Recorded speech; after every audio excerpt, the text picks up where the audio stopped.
Hi there, and welcome to our Top Score writing lesson today.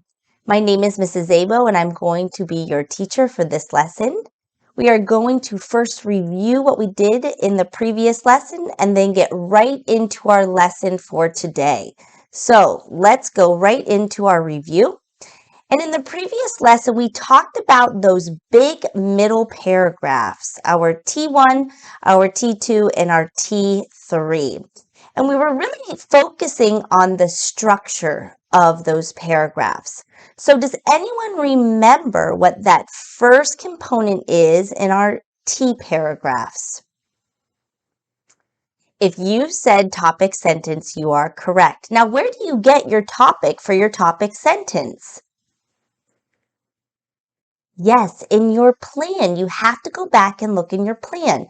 So if you are on T1, you're going to look at your T1 in your plan, and that's going to be your main topic that you're going to focus on. Exactly. Very, very good. So now we go into our second component. And our second component in a T1, T2, or T3 paragraph is 2A. Remember, 2A stands for two sentences for A. Our A is our subtopic or one of our subtopics. So it can be examples or details that we're going to focus on about our main topic for T1, T2, or T3.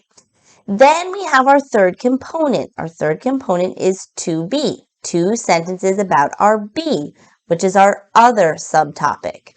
So our full structure for our middle paragraphs is topic sentence, two sentences for A, and two sentences for B, which altogether comes out to 5 sentences. Now, can you have more than 5 sentences if you wanted to?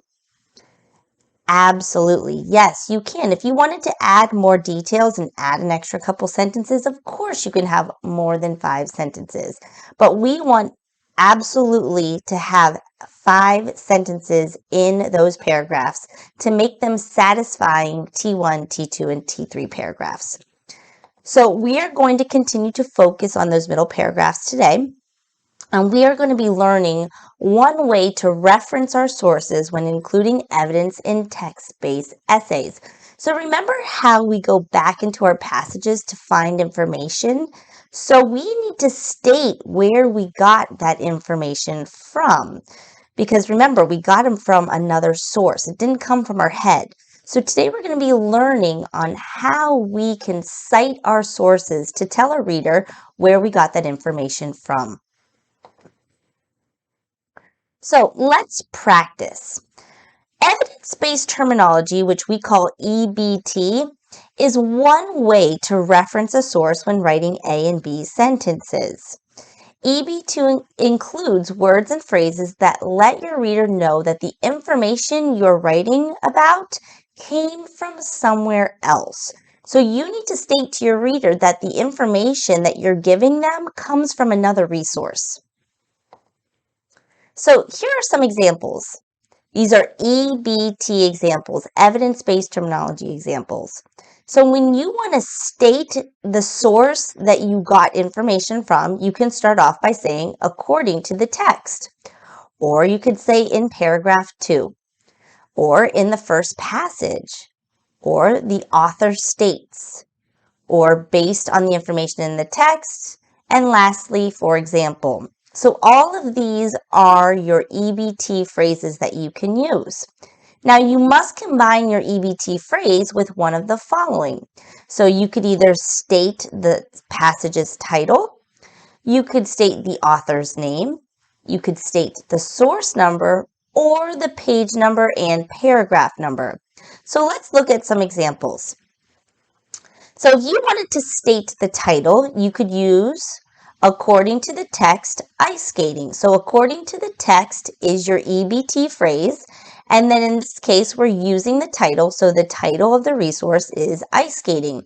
Now you see that the title is underlined to let your reader know that it's the title of the resource. So according to the text, ice skating, and then you would give your information from that piece of text.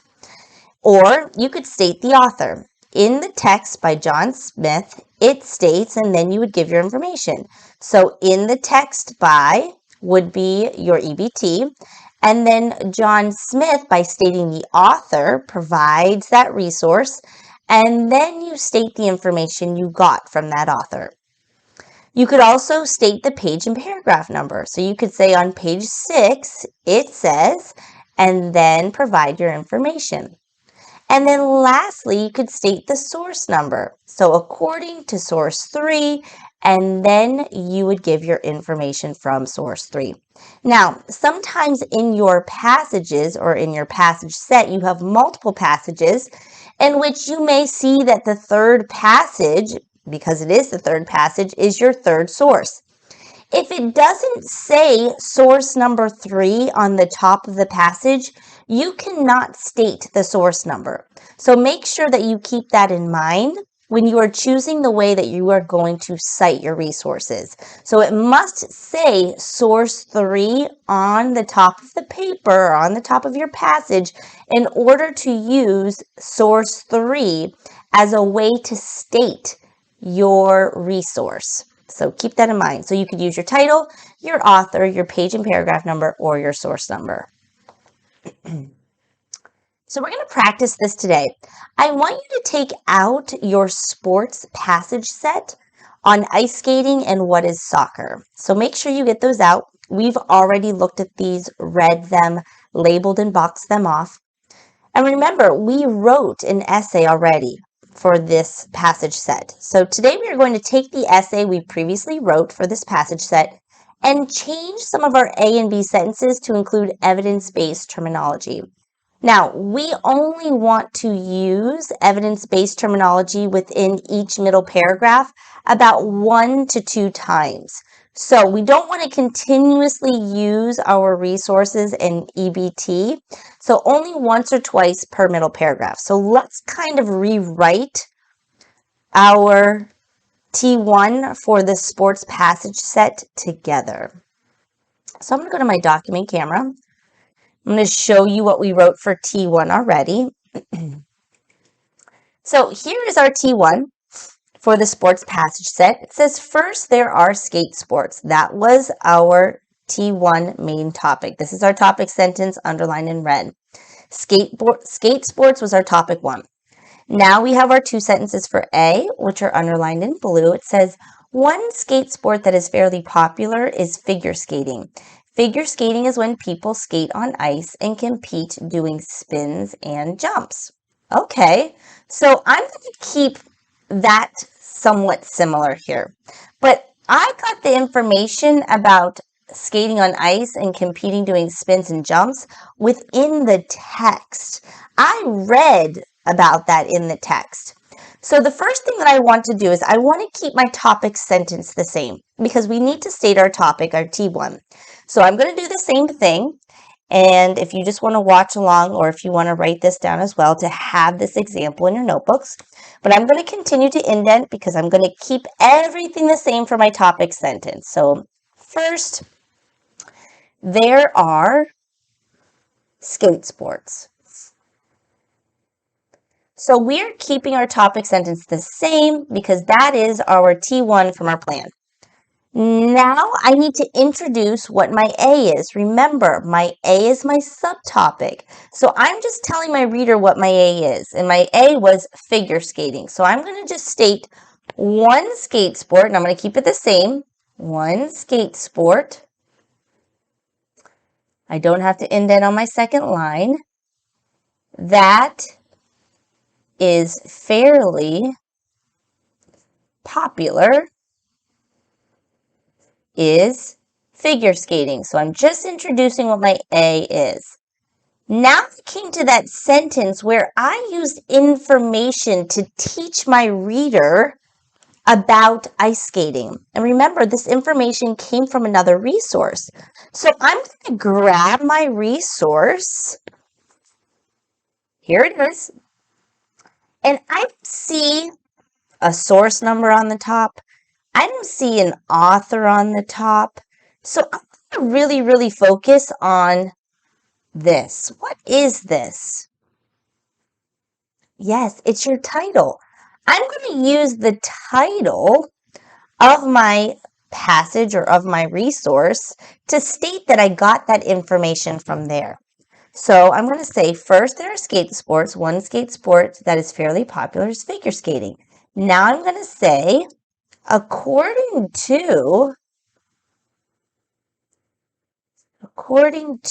and my title is ice skating, and just like in our example, I'm going to underline it because it's a resource.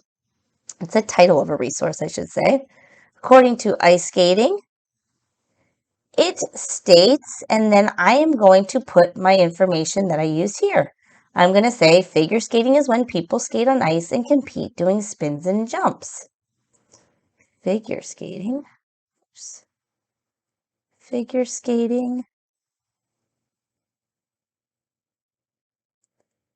is when people skate on ice and compete doing spins and jumps.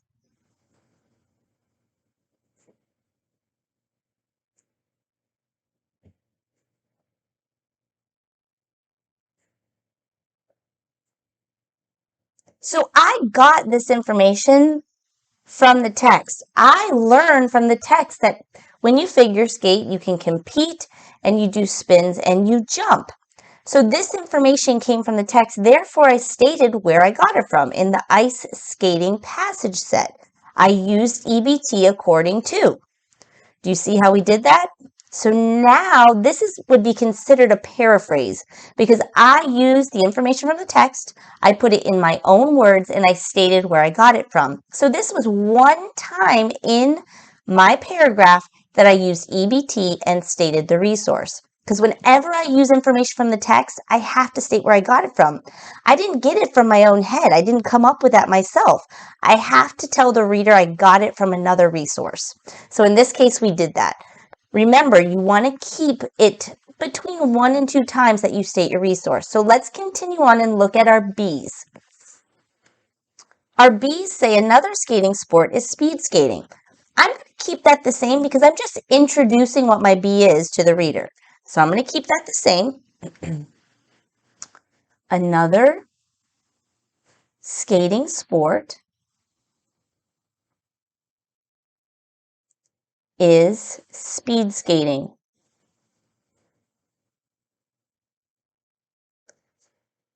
The next sentence that we said was speed skating is where teams race against each other.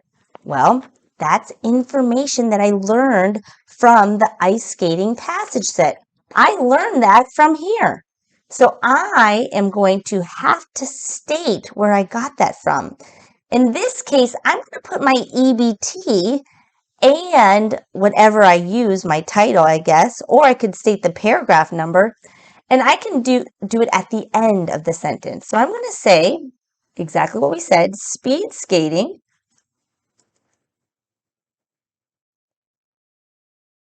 is where teams race against each other.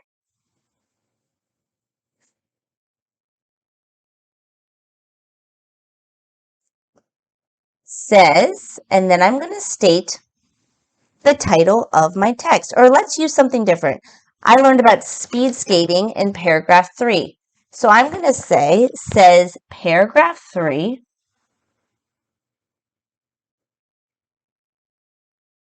period. So now I stated that I got this in paragraph 3 of my passage. So now I'm telling my reader that this information about racing against each other, I learned about it in that passage under paragraph 3.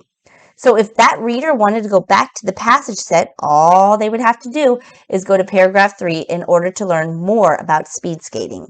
So now, instead of having this paragraph up here, we have a little bit of a longer paragraph because we added our EBT and we added our way of citing our source. So this is what it sounds like now. First, there are skate sports. One skate sport that is fairly popular is figure skating. According to ice skating, it states figure skating is when people skate on ice and compete doing spins and jumps. Another skating sport is speed skating. Speed skating is where teams race against each other, says paragraph 3. Do you see? Now my reader knows where I got that information from. Sounds a little bit more mature too, right? Excellent work. So I want to make sure that we underline each part or each component of our middle paragraph, T1. So our red is always going to be our topic sentence. Our blue is going to be our 2 sentences for our A.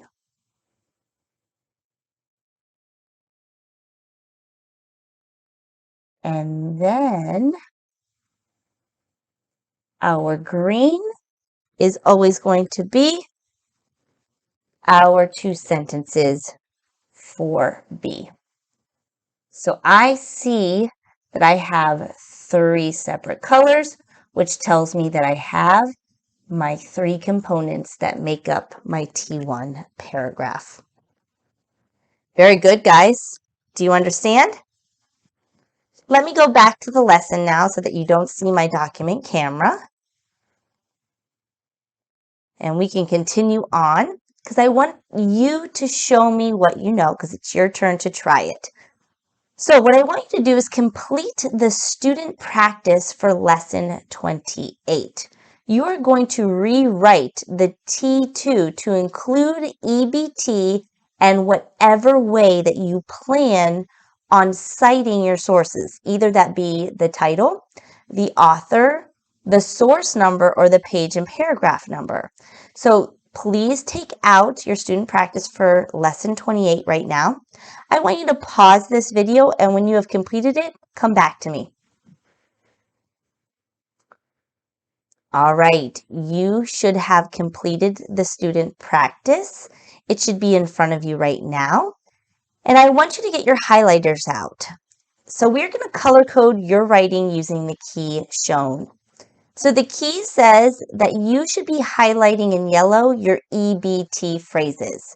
So go ahead right now and I want you to highlight in yellow your EBT phrases.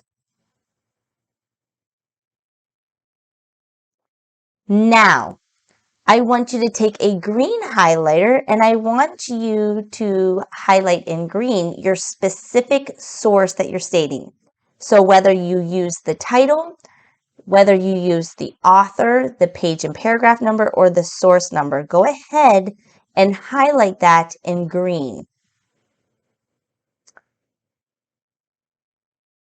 I don't want you to add anything else. Don't change anything as of right now.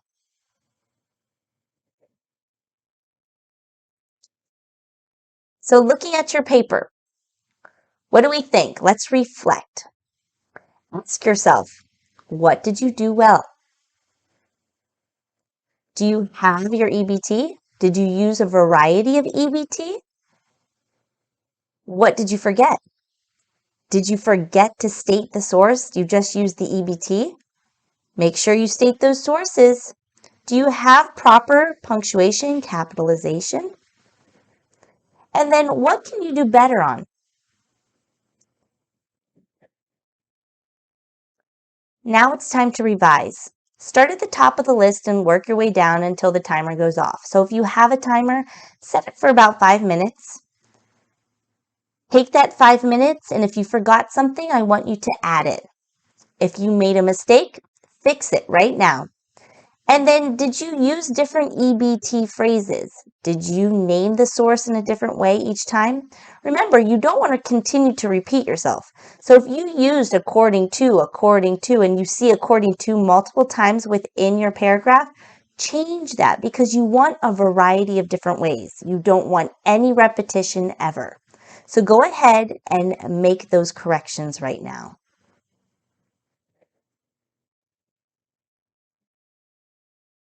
Your homework tonight is to complete the assignment for homework for lesson 28. You are going to rewrite T3 to include EBT and stating the source that you use. So doing exactly what you did in the student practice as well as the practice with me.